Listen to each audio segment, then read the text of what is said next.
Welcome to the Inspired Living with Autoimmunity podcast, the podcast for high achievers who want to stay sharp, focused, and full of energy despite their diagnosis. With your host, National Board Certified Functional Medicine Health Coach, Julie Michelson, where Julie helps you take your power back from autoimmunity. And now here's your host, Julie Michelson.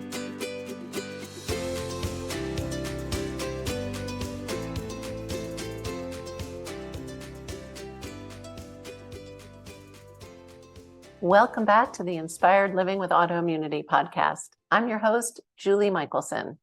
And today we are joined by Chelsie Ward, registered nurse, FDN practitioner, spiritual healer, and author of Healed His Way. And we're talking about how you can heal your gut to heal your health. Chelsie shares her tips to truly use food as medicine in a way that is simple and fun and will get you on the road to feeling better. Chelsie, welcome to the podcast. Thank you so much, Julie. I appreciate you having me. I am thrilled that you're here, and I'm really looking forward to our conversation. I love to start with story because most of us didn't dream of joining the functional medicine movement when we were kids. So share with listeners a bit of your journey.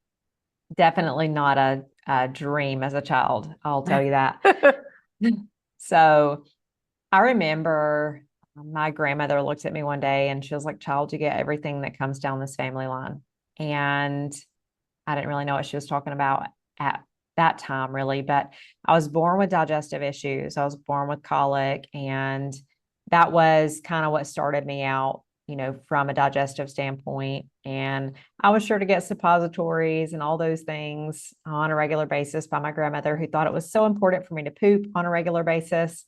And, we lived on gardening and, we had a garden, we had all the right things so many times, but I think just busy life of parents and being introduced to a lot of the sugary foods and junk foods that I was introduced to as a child, I kind of became a junk food junkie. And I suffered with digestive issues and hormone imbalances pretty much my whole life. At the age of 11, I started my menstrual cycle. By age 12, debilitating cycles that would keep me home on a regular basis from school. And I was put on birth control by age 12. And so a life of medications, and with birth control, there's so many symptoms. We can have anxiety, depression, mood swings, like all the things, and we think there's something wrong with us. ADD type tendencies, all those things. And really it's side effects of the birth control. And so much of my life, I lived in kind of this world of side effects, not realizing that it was medications or just chronic digestive issues we never really got to the root of as a child that led to all these other imbalances later in life. So by the time I was 27 years old, of course, it was birth control induced. I went into early perimenopause at age 27, stopped cycling. And I'd already started studying as a nurse. I was kind of like diving into that world of traditional health and, really seeing that a lot of the things I was going through were very similar to my patients. And I was thinking at that point, like, there has to be a better answer than just traditional approaches. Like, is medication and surgery really what I have to look forward to for the rest of my life? And I couldn't help but say that's not the right answer. So I really started diving into the world of functional medicine at that time. I didn't really know, but I was just looking for something to put a fire out. And I started learning how food was medicine, how our bodies were actually created to heal themselves. So I went on a mission to heal myself, and I did that, came off of birth control, all the medications that I was on, healed my immune system, and I'm 41 now. I'm cycling regularly. Woohoo! Came out of, I'm not saying that it's possible for all women to come out of perimenopause. Don't hear me wrong, of course. But the thing is if we give our body what it needs, then it's going to give us what we want in return. And we can optimize our state of health just by living out some natural, healthy, healing practices on a regular basis. And that's why I love this world so much and what brought me into it. So I put my story in a book, and kind of the rest is history. a lot of other people I found out really needed this work. And so it became a passion of mine to be able to share the tools and resources that I learned in my own health so that others could find healing in their life as well. Which is so amazing. And I definitely understand the passion, the fire that gets ignited when we heal from stuff that we were originally told we could never heal from. So I'm thrilled that you're cycling, and I love sharing these stories. I think listeners, that it's probably one of their favorite parts of the podcast, because I don't know what we can't heal. I mean, obviously there are things we can't heal from, but I love that guests share their journeys, and it's like, oh, and there's something else somebody healed. And you are such an expert in gut health, and we know, and listeners know, so we're not gonna really just pound on, we know the gut is connected to autoimmunity, but I do want to explore, what we can do to help that gut heal. And I'm gonna just let you take it.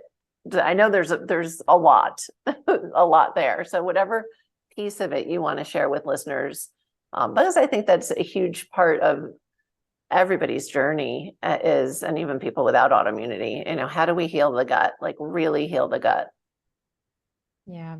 So important. And there's so many different directions you can take it. Like you said, it's just, we know that the gut is kind of that window to disease. And so how do we really take that system and just love and nurture it? That's really the way I like to look at it, and I think so many times where we can mess up is we start saying, what kind of pill can I put in? What kind of medication can I put in? What kind of thing can I do?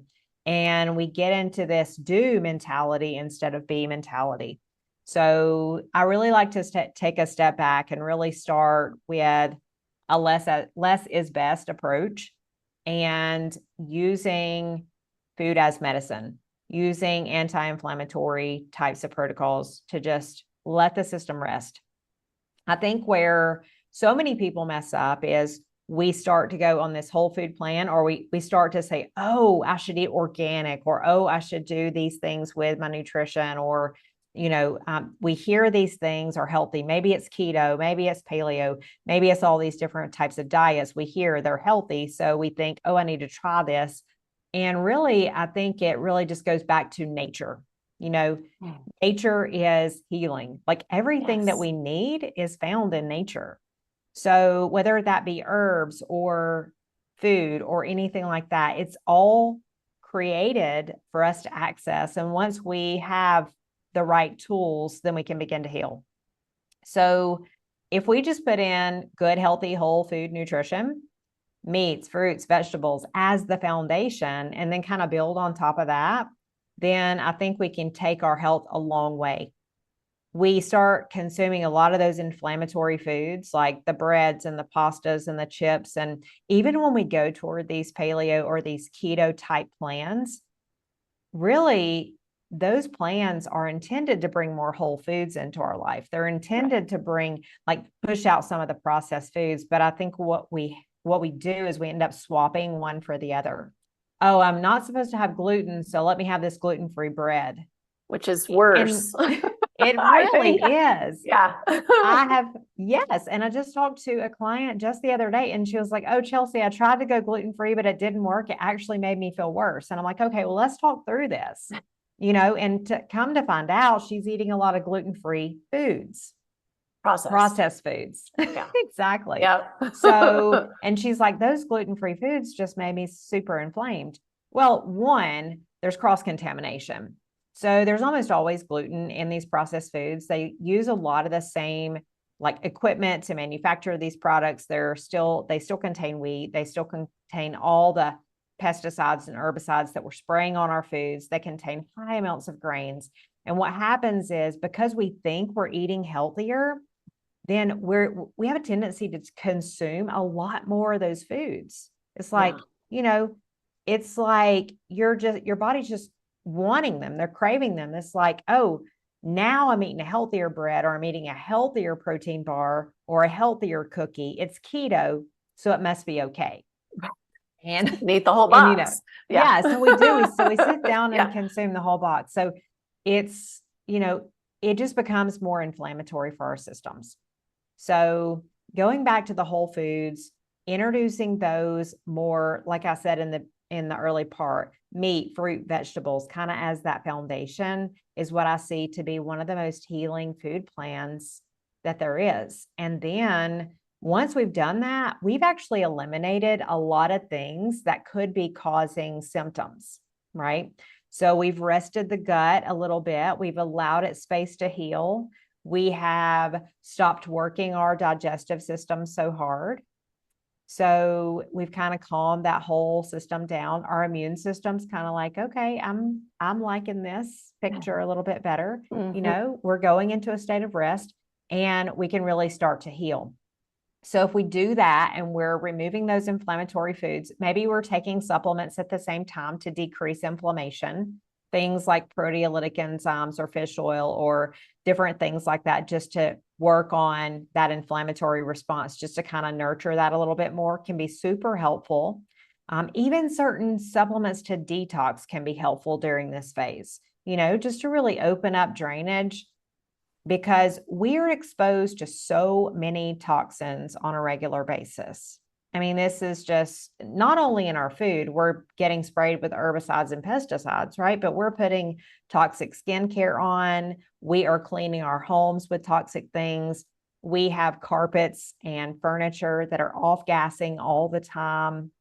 We are under smog, in this toxic environment we live in, especially if we live in a big city. And we're constantly being exposed. And the latest number I heard was we're exposed to over 2 pounds of toxins every single day that our bodies have to process. And I just have to believe that our bodies were not intended to have to process all of those things. No. Man makes those things, but they're not just a natural part of the world that, was there at the time of creation. And now we're having to figure out how to process a lot of these toxins that we made. We haven't evolved fast enough for that, for sure. Right. And again, not to be doom and gloom, because we both know we can take steps to protect ourselves and reduce that burden. I gave a talk yesterday on PFAs, what they call now the forever chemicals.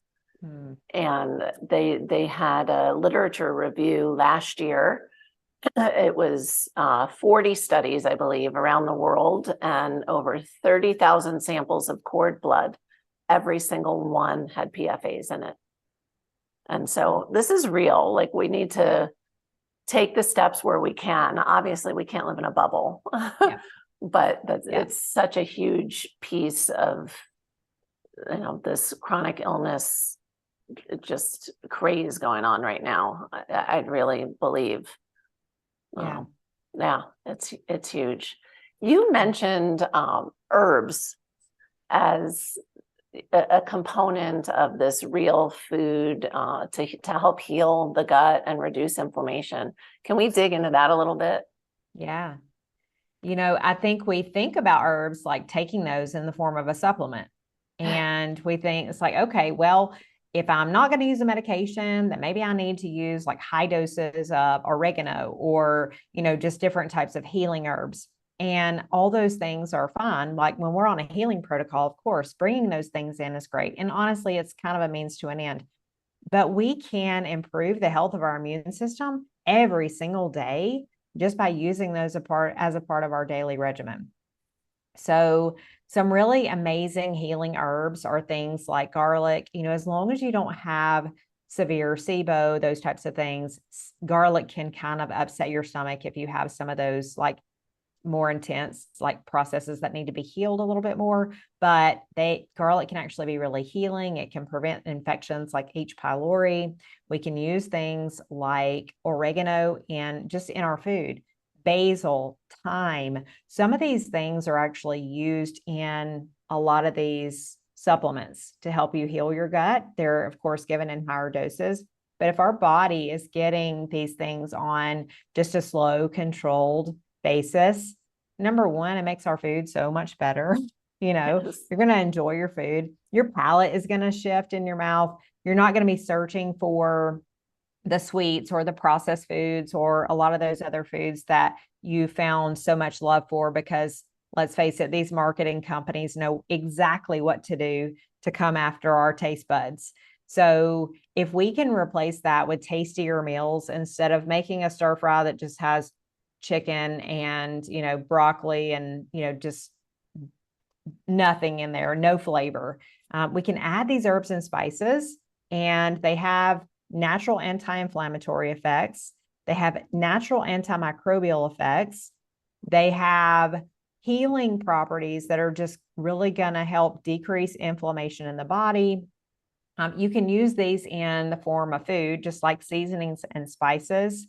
You can also use them in the form of essential oils, so that's another thing that I really love. It's like, those things can be helpful to me, it's those just immediate symptoms that come on that you're just like, oh, I feel like I'm having some sort of flare today. Like I'm just not really feeling myself. Maybe my brain's not on point today. I'm having a little bit of brain fog. Using something like wild orange essential oil, just kind of like putting a couple drops in your hands, rubbing them together, putting it on your neck, your décolleté, and even your wrist can be super helpful for just like getting your energy flowing a little bit, getting your brain moving. Even peppermint, using peppermint, like sucking on a peppermint or like a peppermint lozenge or a peppermint essential oil that you can get going. Another thing is things like fennel tea. Those are really great for digestive upset. So if you have bloating or if you have gas or if you have some sort of other digestive issue going on, they make teas that have coriander, fennel, those types of things that are really beneficial for just your digestive system as a whole. So it's not only just putting them on your food, you can have the herbal teas around, you can have a lot of different things in the arsenal just to kind of make sure that you're covered. And a lot of this is going to depend on your symptoms. So maybe chamomile is good for sleep, so just having a few things in your arsenal to support you, and teas and seasons and spices are a really good way to go to do that as well. That's such amazing advice. For people that aren't already cooking with herbs, do they have to be fresh? Can they be dry? Do you have any tips and tricks for just learning to start to play with them? I really like to think about cuisines that you really enjoy. And to me, that's so easy sometimes, because it's like some people are coming from like, I like spaghetti, or I like the Italian type seasonings, or some other people may like Mexican type dishes. And finding a seasonal blend that can be just like, okay, here's my taco blend. I'm going to use that on fajitas, and I'm going to use that on taco salad, or I'm going to use that on more Mexican style dishes. You'll kind of start to pick up those flavors, so one of the big flavors in, say, Mexican type seasonings is cumin. So then you learn to pick out those flavors, and then you might buy some cumin on the side and you smell it and you kind of get used to it and you really understand how that's going to mix with maybe pinto beans. Like it makes a great addition to pinto beans, so you might learn to use that in one dish as a season alone.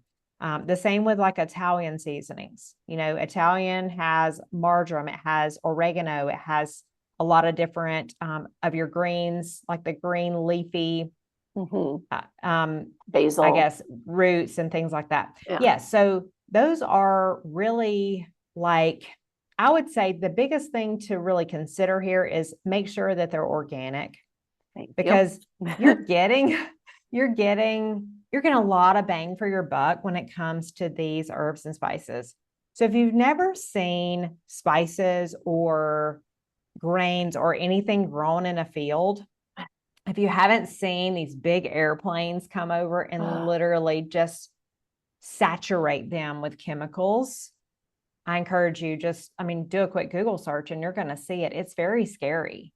Yeah. Everything that's like every component of that plant is being touched with herbicides, pesticides. I mean, completely saturated. Here's the thing. These seeds are many times genetically modified. These seeds are many times already sprayed. We can't change the plant after the seed has already destroyed the entire plant. Yeah. So getting organic is super, super important just because your body knows what to do with it. When we start putting something genetically modified or we start putting these herbicides and pesticides, we are going to start to see things like leaky gut. We get holes poked in our intestinal lining. We have proteins spilling into circulation where they don't belong. This is when that immune response happens, right? So if you already have one autoimmune condition, you create this leaky gut system and these additional proteins are spilling into circulation. This is one way that other autoimmune conditions are usually coming into play. And it's like one will lead to another, lead to another, lead to another. And you think you're a mess. You're not a mess. It's just that your system has now, like you've created the environment inside for these things to replicate very quickly. So the organic is so super important. Just it's one little thing that we can do to kind of like put on the brakes a little bit when it comes to the fire. I love that. And the herbs are so nutrient dense for people that are trying to work on increasing, their nutrient density and their veggie intake. A little bit of herb, a little bit, a clove of garlic is like a serving of vegetables. It's really amazing. I want to add also, I'd like to think all of the organic blends would just be what you think you're getting, but this is another place you have to read your labels. Yeah. So often they're putting sugar in these blends. I went to this fancy spice store and I bought a gift for somebody without reading the back. And then before I gifted it, I read it and it had sugar. I tossed it out. And it wasn't a sweet, it was an herbal blend. It shouldn't have had sugar in it. So it's just still read your labels for sure. And herbs are so fun to grow. Like even if you're not a gardener, it's just a great, you can grow them in a pot. I know, it's just fun. Yeah. Jump on Amazon, grab like a little herb grower and put it in your windowsill. It's so cute. And you can snip those fresh herbs. If you've never had fresh herbs, it makes a world of difference in your dishes. It's like night and day. And and here's how I'd explain it. So you know how you have an Italian dish and you make the sauce and it's like always better the next day, because the flavors have time to marry and all that. It's like you're getting that on day one when you're using fresh herbs. It's like they're already just like so flavorful and robust whenever they're fresh. Yeah. And they even when you're not cooking with them, they smell so good. I can't wait for my herbs to explode. We just planted the garden last week though, so we have to be a little patient. Yes, I did the same. I'm like, okay, I'm waiting. And I go out there every day and I'm talking to my vegetables and I'm like, loving on them. And it's so much fun. Yeah, it's the best. And it really has become addictive. People say all the time, well, I don't know how to garden. I'm like, I don't know how to garden. And we don't buy produce pretty much all summer. I mean, we have enough. It's incredible. And every year we just add. It's like, oh, well, we haven't grown. Last year we grew butternut squash for the first time. And now it's always going to be one of the summer staples. We ate it all winter. It holds. So it can get you hooked for sure. Yeah. And it's a learning curve, just like everything, it's like I messed up. Like the first year I had like tons of tomatoes and peppers and they were flourishing. And I'm like, what's wrong with my squash and zucchini? And I've moved, to different areas. And like, if you're moving and you're in a different area, different climate, like things need, different amounts of water. They need different amounts of sunshine, just so play with it, plant one or two things and don't get frustrated with the process. It can be a lot of fun if you start doing it. It is. It definitely is. And yeah, I joke. My stuff grows in spite of me, really. It's like survival of the fittest in my garden. Right. And Yeah. we've now added the squash, some of the stuff we grew last year. It was not even in the garden. I just put it in the beds around the house, and it was happy. And we have terrible soil. So it really is easier than you think. Oh, yeah. Things want to grow. They want to live and Yeah. thrive. What are some tips for listeners? So that's the food, anti-inflammatory healing foods, whole foods, real foods. The herbs are so incredible. What are some other things that listeners can do to aid digestion, just to help you digest your food better? One of the things that I see is very common is low stomach acid. Yeah. So it is so important for us to kind of support just acid. And the reason being is because if we have low stomach acid, we're actually creating an environment that, number one, we don't digest our food well, so we don't absorb our nutrients and we don't break those down as well. So if you have, maybe you're passing food in your stool, that's a big sign that you have low stomach acid. A lot of my clients even say, hey, my poop is the same color as the food I ate. And I'm like, that is not good. That means that you have low stomach acid. Now, I mean, if you eat a ton of beets, that might be, a different story. But, for the most part, you shouldn't eat greens and then it be green, and you shouldn't eat peppers and then it be red, so different things like that. Yeah. So if you're seeing that, then we really want to work on that stomach acid. And I'm going to throw in another, such a common symptom of low stomach acid is this is one of those cases where functional medicine has just a 180 approach from traditional Western medicine. But low stomach acid causes heartburn and reflux. Yeah, because you're not getting that signal, and can cause constipation too. So, so what do we do since it is such a common thing? Yes. What do we do to support that? So what I love to use is bitter greens. So anything like, just think of, greens that you're gonna grow. Like you can do collard greens, you can do mustard, you can do dandelion, you can do any type of like leafy green vegetable. So the more bitter, the better. Even things like kale, they're really super beneficial for just helping you improve that system. The other thing is citrus fruits. And what I love about citrus is that you can really pair it with anything. You can put it on a salad. You can have it as a side in the morning with your breakfast. You can, have it as a dessert for dinner. It goes with anything. So grapefruit is one of the best for actually helping improve the stomach acid. You can have a warm glass of lemon water in the morning. That'll kind of help perk up the liver and just tell it to wake up and start that digestive process. And another thing I like to do is apple cider vinegar. So some people like to take it before meals. You might just put a couple teaspoons in a glass of water and drink it down maybe 30 minutes before a meal to kind of help that digestive process. But you can also add it to your foods. So you can make dressings with it for salads. Sometimes I'll just do like a bed of greens, put a few warm vegetables on there. And then, I'm making a salad, yes, but it's got the cold greens, it's got the warm vegetables, and then I'll top it with some chicken. And I put a dressing on there, but I'm really topping that with the apple cider vinegar to give it that punch, but also to help with the digestive process.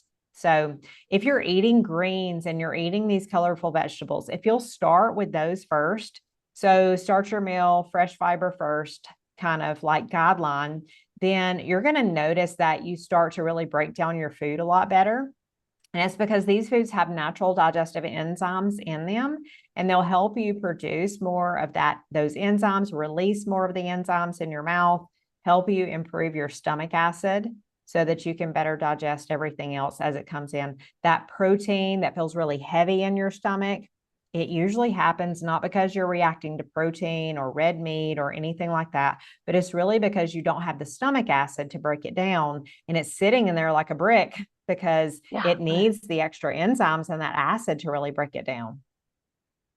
that is amazing gold. And almost everybody I work with, if not everybody, needs support with enzymes and stomach acid, and just getting things totally reset. So I love those tips. Again, it's just stuff you can incorporate in your meals, which is fantastic, but you can't get it in a box. Right. Yeah, it's so true. It's, one supplement that I may use for people like with the digestive enzymes, something with betaine HCl can be beneficial. You really have to be careful because sometimes our stomach lining can be so irritated from stress, from, again, those herbicides and pesticides, from just breakdown. And the little cilia that are lining your gut, they are actually responsible for absorbing the nutrients. And when we have leaky gut, when we have stomach breakdown, when we have chronically low stomach acid, those cilia actually start to break down. And think of it like just kind of like a raw wound sometimes. So if we start putting acid in a little too fast without strengthening that stomach lining, a lot of times we can feel burning, we can feel irritation and things like that. And that's when we think, oh no, I have high stomach acid. Right. And people will say, no, my stomach acid's not low. It's really high. And I'm like, well, your body is actually producing that in a very quick amount, very fast every time you put food in, because it's like, oh no, something's coming in. I've got to produce enough acid to break it down because the stomach acid is chronically low. And that's the reason that happens again. And that's what causes the heartburn and the indigestion and the reflux disease as well. I love that. And to top off, you mentioned it, chewing your food, right? You mentioned the enzymes that get in our mouth. I mean, just chewing really well and mindful eating, all of the things, right? Getting out of that stress response before you start to eat. It's like magic. Yeah, we are in such a fast-paced go mentality. And this is just, we're on the run. We're grabbing a fast food burger. We're grabbing a fast meal. It's like, how can we get the quickest thing in possible? And if we will just slow down long enough to chew our food, digestion begins in the mouth. Right. So if we chew our food, break it down, I like to say to the consistency of salsa. So maybe not the real chunky salsa, but my grandfather used to always say, he was a chewer. He said, chew until you don't even need to swallow, is what he used to say. Just let it absorb. That's so good. It's good because we don't slow down enough. We don't even breathe. It's like, I remember sitting at a little Subway bar. It was in Philadelphia. And this guy hands me a sub and I ate it. And he was like, did you even chew that? And I was like, I was so embarrassed. And then I was realizing, oh my gosh, this is how I live my life. I'm on a vacation and I should be enjoying this sub, that he's put in front of me, this Philly sandwich in Philly. And I didn't even get to enjoy it because I was so busy just like being in my rushed mindset. And we're just so guilty of not taking the time to slow down to even taste our food. That's such a great reminder. So you've already given us this gigantic list of things people can start incorporating and doing, but this is the point of the interview where I put you on the spot and I ask you to just give listeners one step. If they do one thing after listening to this episode, something they can start today to improve their health. It's going to be unconventional. Yay. And good. Love it. And after illness and after burnout and after illness again, and just, going through my own health journey, watching other people go through their health journey, I've started to connect a really big dot. And that is really embracing the slowdown. And this is huge because so many times we are like, I'm going to do the yoga because I know that it's my way of slowing down and I'm going to heal from this. And then I'm going to take these pills and that's my way to heal my physical body. And then I'm going to do this meditation because that's going to heal my mindset. And we start to do all these things and we're just like forcing health. And what happens is we're in that yoga class. Yes. but we're not really in the yoga class. Right. We're checking it off the list. Checking it. Exactly. We're checking it off the list. So one tip that I'm going to leave you with is start your daily health practice with gratitude. It doesn't matter what it is.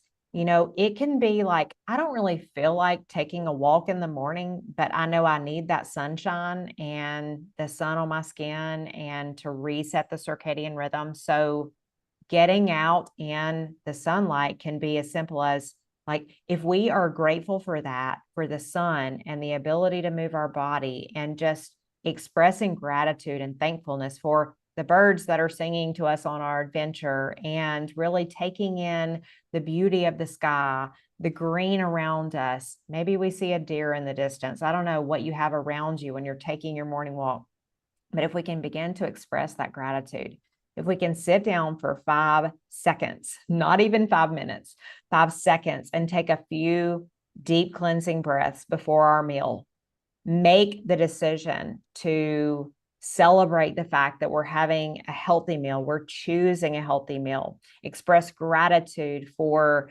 the animal that may have provided its life for us, gratitude that we have amazing food on our plate, gratitude for having the knowledge and understanding that food is healing, and just trusting and believing and having faith that as we do those things, that food is really going to come in.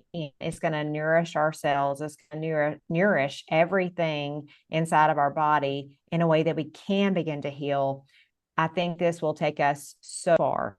It's really just finding the gratitude in everything. Some people might find that journaling is very easy, an easy way to express that, like writing down the things. Me, I just like to voice it. I just like to say, I'm so grateful for, and as I'm on my morning walk, I'm doing that. I've started a gratitude jar before. And every time something great happens in the day, just go to your jar, write down that wonderful thing that happened, and just watch that paper just stack up over time, and watch your jar fill. Because I think so many times we can be so focused on our healing journey, and we're like, oh, we got to do the one more thing. Oh, the one more step. And am I going to deal with this inflammation and this autoimmune condition and this process for the rest of my life? But if we can remember, and we can look at that little jar, and we can see those little papers stacking up every single day, we can be so reminded that we're doing really good on our journey. I love that. And it is a journey. Yeah, it is. That's amazing. And I love that. I'm like, is gratitude unconventional? I mean, I guess conventional, not right. on this show. Yeah. It's not, but I eat your vegetables. I love it. Before we wrap up, for people that are listening on the go, where's the best place to find you?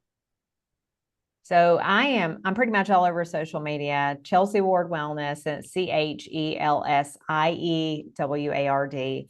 I'm at chelsieward.com, and I'm on Instagram, Facebook. It's very easy. My book is Healed His Way. It's on my website. It's on Amazon. So just do a quick Google search. You should be able to find me. Amazing. Chelsie, thank you so much. You have shared incredible nuggets with us today. Thank you so much for having me, Julie. It's been my pleasure. For everyone listening, remember you can get the show notes and transcripts by visiting inspiredliving.show. I hope you enjoyed this episode as much as I did. See you next week. Thank you for listening to Julie Michelson's Inspired Living with Autoimmunity. Did you enjoy this episode? Please like, share, and subscribe wherever you listen to podcasts. If you'd like to get a transcript of this and every other episode, just head on over to inspiredliving.show or click on the link in this episode's description. There, you can also find everything we discussed in this episode, including links and information about our guest. You can even send in your questions to be answered by Julie in a future episode. That's inspiredliving.show.